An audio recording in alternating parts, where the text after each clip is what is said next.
Dosje, çfarë mendon me dosjen zotin Meta? Shiko, unë ja u kam thënë atë, ja kam shprehur pak më përpara, është një dosje intensive, që cila luhet dhe është me pjesën e 3 procedimeve penale, dhe duke qenë se është me 3 procedime, ajo do të marrë kohën e vet. Por që hetimet paraprake zgjasin, në raste të tilla ka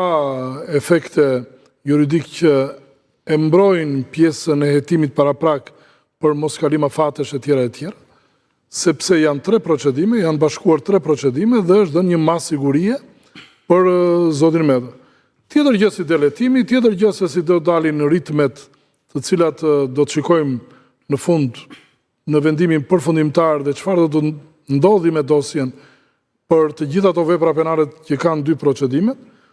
por që duhet parë me seriozitet pjesa e mosdështimit të asaj për të cilës është trumbetuar, pjesën e organit akuzës. Tani, për sa i përket pjesës për zotin Meta, që ato që preku pak më përpara Adriatiku, është me sa mbaj mend unë, ajo është një godinë e viteve 93-94, që është aty, në fjalë si godinë, me sa mbaj mend, dhe në krah pasaj u ndërtua një pallat. Me fjalë, këtë mbaj mend unë nga ajo situatë për atë zonë, se unë kam pasjetuar në atë zonë, dhe pothuajse mbaj mend. Por që bires atëre kam më duket se kam nga larg, nuk e kujtoj emrin, dhe personi i cili ka pasur atë si shtëpi, se ka qenë jo dyqane, kanë qenë disa objekte të tjera shërbimi, pasaj u vendos Partia e Lirisë. Partia e Lirisë ndoshta është vendosur mos gaboj në vitin 2004, në atë godinë. Me sa mbaj mend, nuk e di, ndoshta sa atëherë u themelua 2004-2005, diçka e tillë. Kjo është ajo situata e saj. Pastaj ato gjërat për të cilat ngelen për të parë ato patjetër, sepse pjesa hetimore normalisht, po duhet dini diçka që në përgjithësi media është gjithmonë një hap përpara asaj për të cilën vënë lëvizje dhe spakun. Po të shikosh, media kanë nxjerrë shumë materiale të cilat i ka dhënë dhe informacione në për indicje strukturës posaçme, të cilat me atë mekanizmit e vet të fillimit të hetimit për atë të cilën është dëgjuar, menduar dhe dyshuar që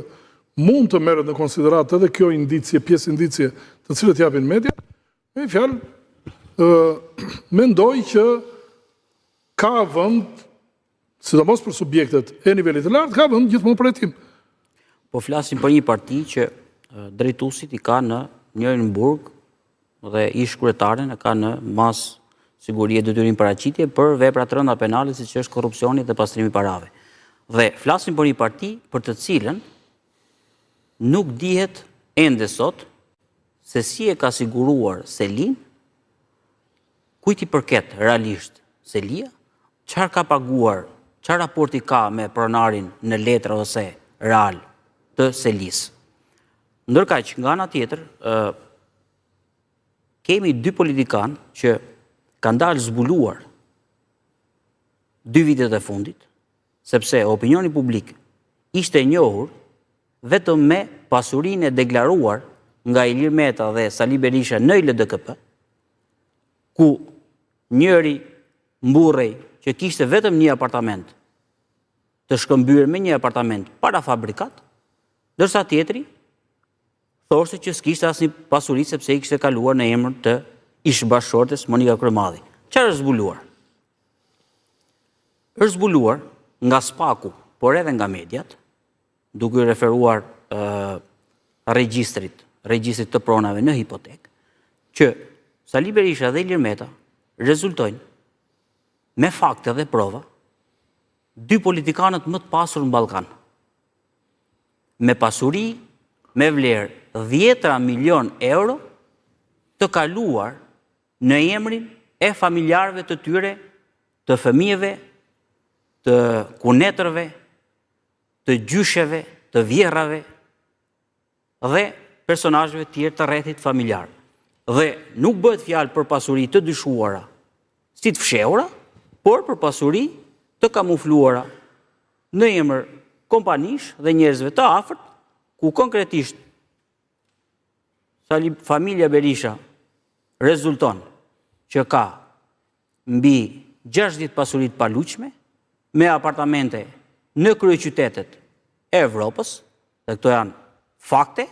që ja vlen ti ritheksojmë për publikun, sepse mbase harrohen dhe del prap pas një javë dhe thot kam një apartament.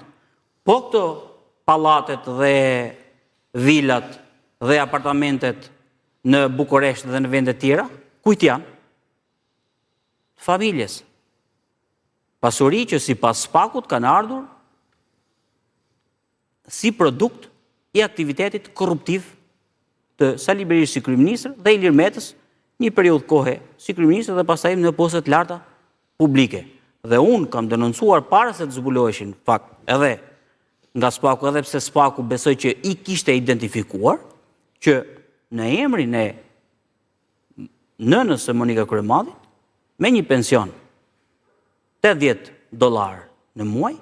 kishte pasuri me vlerë qindra mijëra euro, ku në hetimet e Spakut, në dosjen e Spakut, konkludohet që ka një pasuri që nuk e justifikon me të ardhur të lishme në vlerë rreth 900.000 euro. Pra, po flasim për fakte dhe jo për pasuri që mund dyshohet që mund ta kenë në emër të personazheve të besuar që ne nuk mund të shtim fallse në emër të kujt e kanë. Ne po flasim vetëm për dokumenta, për pasuri të dokumentuar në emrin e njerëzve, të familjarëve të tyre. Është një pasuri, po them edhe një herë, me vlerë 10 milion euro. Dhe sot dalin dhe thonë që ne jemi nuk jemi pasuruar me politikën, nuk kemi abuzuar me pushtetin,